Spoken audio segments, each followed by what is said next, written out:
Greetings, fellow space travelers. Bionic Dance here. I, too, would like to welcome Sister Danger to the Breakfast Club. Hello there. Funny thing, side note, apparently we both live in the same town. Facebook says we have about 30 mutual friends.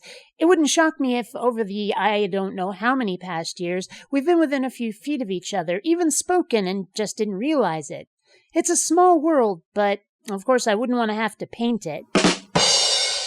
Anyway, she started this week's round-robin discussion about millennials, and I have to admit, I really haven't been paying attention. You see, I don't fit any generation, at least not according to a few of the definitions of Generation X. Some studies and polls put the end of the Gen X birth dates at the mid-70s, some at the early 80s, and I was born in 1975, so either way I'm at the very tail end of Gen X. Mind you, Generation Y, the millennials, has some overlap on those years, which only makes it more difficult.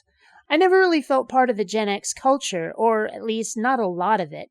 I found much of the humor amusing, but the sort of, yeah, whatever, meh, cynicism, the fashions, the music. I never listened to grunge, and the closest I ever got to alternative was They Might Be Giants. It might have been different if I could have convinced my hippie parents to spring for the next level of cable, and therefore had access to MTV starting from a younger age, when they were still showing music videos all day. But I didn't. They wouldn't. I bring this up because when it comes to age ranges with classifications like Generation X and Millennials, I just really haven't been paying attention, not since I looked at my own generation and said, yeah, that's not me. For example, apparently Millennials are synonymous with Generation Y, which I guess makes sense timing-wise, but that's another little factoid I only just picked up. As such, I had to do a little research and found that I'd known about the traits associated with millennials, but didn't link them to the term. I had a lot of, oh, them moments. For example, the coddling. I hear stories about these kids joining sports teams, and then, at the end of the season, everybody gets a trophy, no matter how bad their team sucked, as a token of participation.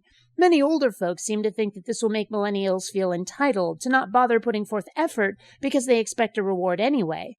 Mind you, there are also some traits I admire, though some of them can go too far. For example, a lot of them, according to the polls, tend toward political correctness, arguing for equality, same-sex marriage, and other social liberal values, which I think is great. But then they can carry those values too far, and we get into the social justice warrior territory, which is a good idea on its face, but the execution, which turns it up to 11, usually leads to ridicule. But then, this generation is also the least likely to be religious, which I also support, as any of you subscribed to my main channel can no doubt attest. And they're one of the first generations to have access to really decent portable technology. Unlike a lot of my own generation, I was raised with a computer in my possession while my age was still in the single digits. I can remember programming in BASIC on my old TRS-80 color computer too, which didn't come with a monitor. You hooked it up to your TV just like a gaming console. It didn't have a disk drive or a hard drive, so either the programming you did died when you turned off the machine, or you bought a separate disk drive, or, and here's the part I was never able to make work, you could hook up a tape recorder and save your programs to an audio cassette. Seriously. What I didn't have access to is things like iPads and Kindles or cell phones, not until well into my 20s and beyond. Millennials start with that gear, and I can't help but be a little jealous.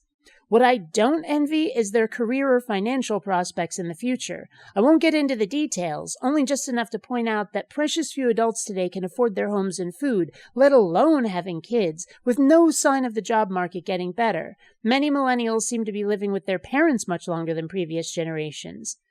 As I said, a lot of this is from research I did this morning, much of which triggered memories of things other people had said, but without my making the connections at the time between what was described and the term millennials. Now that I've put all of that together, how do I feel about them? Honestly, I really don't care all that much. Unless they're to be the first generation that gets to spend lots of time in space, thus making me extraordinarily jealous, the distinction is largely irrelevant to my life. And that kind of makes sense, given the larger access we have to the world online. I think that the longer we all use the internet, the more each generation will blend together, at least socially and politically, as well as our taste in pop culture. So, not to sound all Gen X on you, but millennials? Whatever. Droids don't pull people's arms out of their sockets when their videos aren't rated. Bionic dances are known to do that.